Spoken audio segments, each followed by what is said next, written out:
Hello guys, welcome to Alice and Anna. My name is Anna and today we're doing my Christmas must-watch films. So I'm a film student.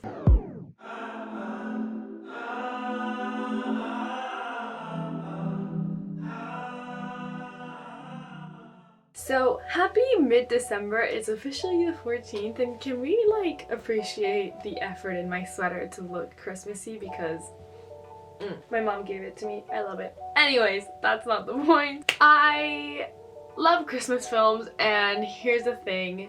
I love trashy Christmas films as well. I just love Christmas overall. I get really excited.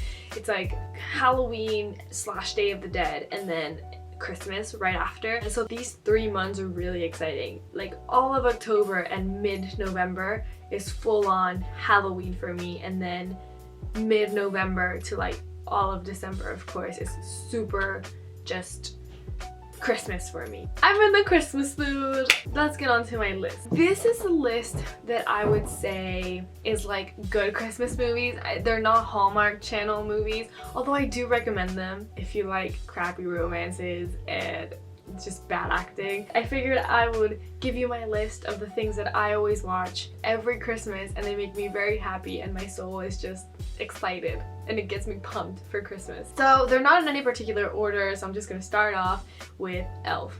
Elf is so funny. I don't really love Will Ferrell as an actor, but Elf, I love it. I find it super funny. I think it's very original, like the whole idea of a human getting lost North Pole and then coming back to find his family, and then him just experiencing life in the world as a human for the first time is hilarious. It gets you in the mood, you know, because it's all about believing as well. So it has the heartfelt part, but it also is super funny. So classic. The next one, I feel like people watch it anyways throughout the year and people already know it's a Christmas classic. You probably have already seen it. Like if you haven't seen it, you've probably been living under a rock, especially if you're a kid from the 90s. Like what were you doing? But Home Alone. Home Alone is so good. I love it. Haven't seen it. It's basically a family of I don't know how many kids they have, but they have 7 kids. They go on a trip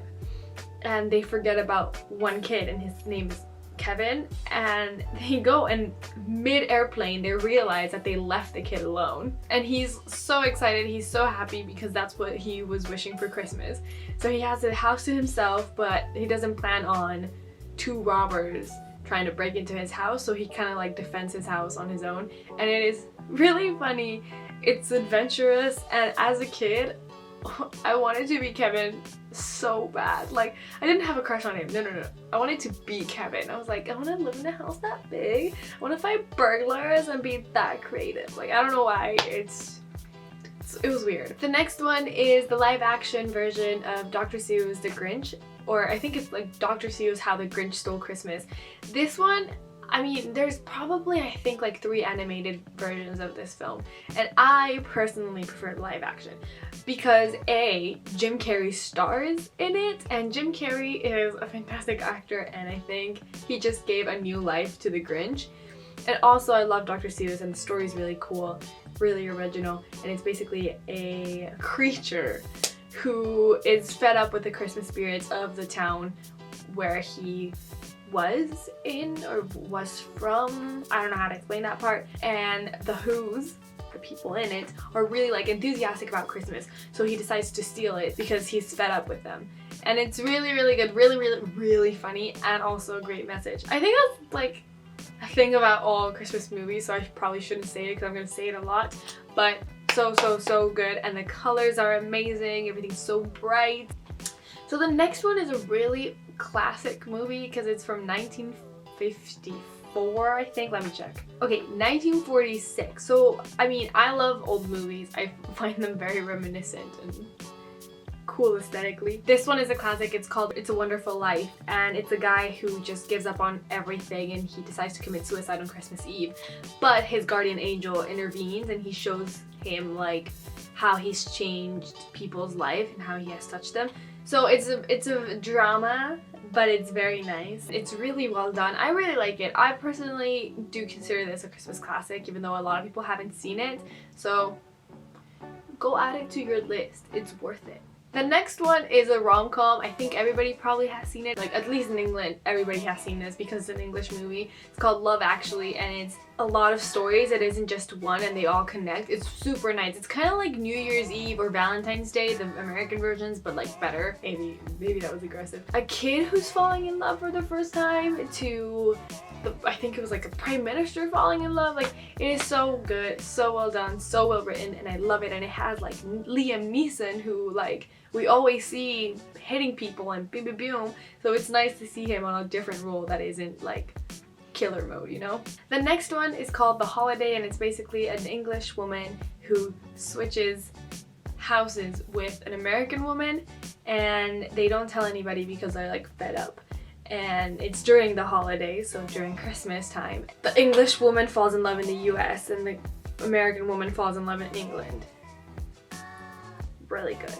It's more on the romantic side. It's not so focused on Christmas as the other movies are, but it gives you that spirit. It gives you that like, yeah, it's Christmas time, you know? So it's worth watching. And it stars Kate Winslet and Cameron Diaz, which is not a normal duo. I would have never guessed like they would have had a movie together.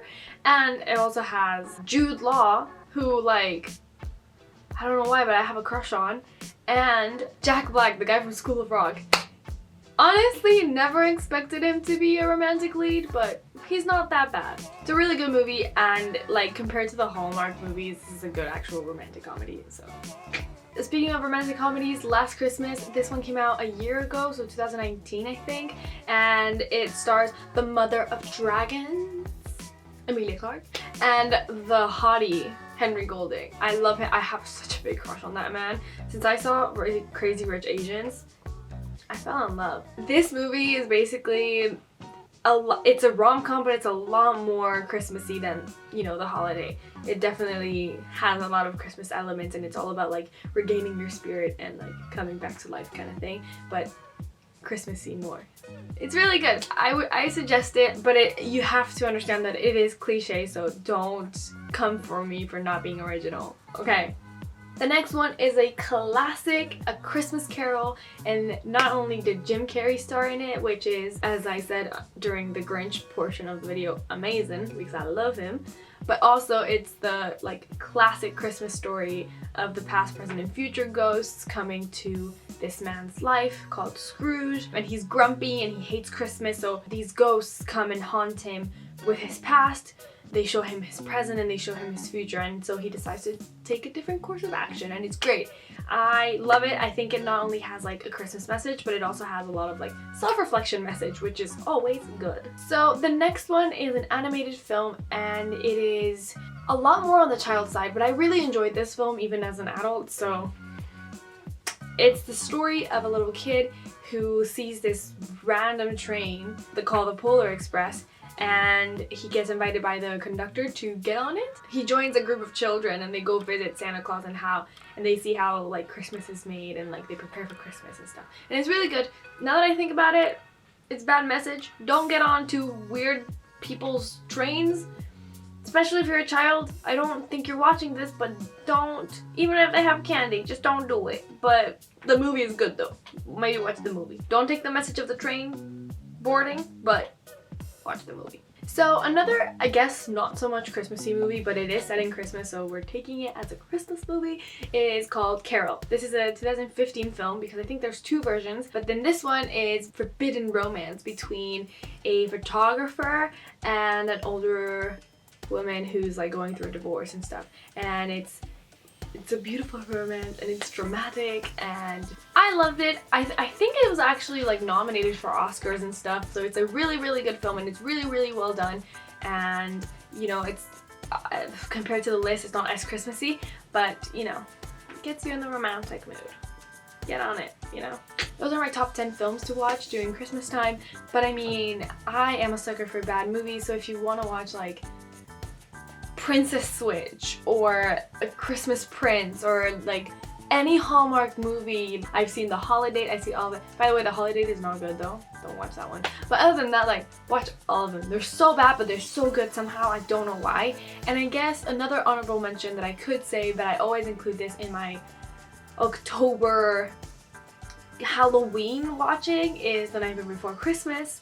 So it depends on what you want. I usually watch The Nightmare Before Christmas like mid-November because it's when I'm letting go of like Halloween. But I'm also getting into the Christmas mood, and that movie has both, so I like it. But up to you. That's just an honorable mention just in case you want to add it to your Christmas list, but that's about it. Those are my favorite films, and I hope you enjoyed this video. If you like this type of content, please subscribe because I actually do a lot of lists. I love lists. Thank you so much. I hope you have a fantastic half of what's left of December and you're getting all ready and merry for Christmas, and thank you for watching. Goodbye.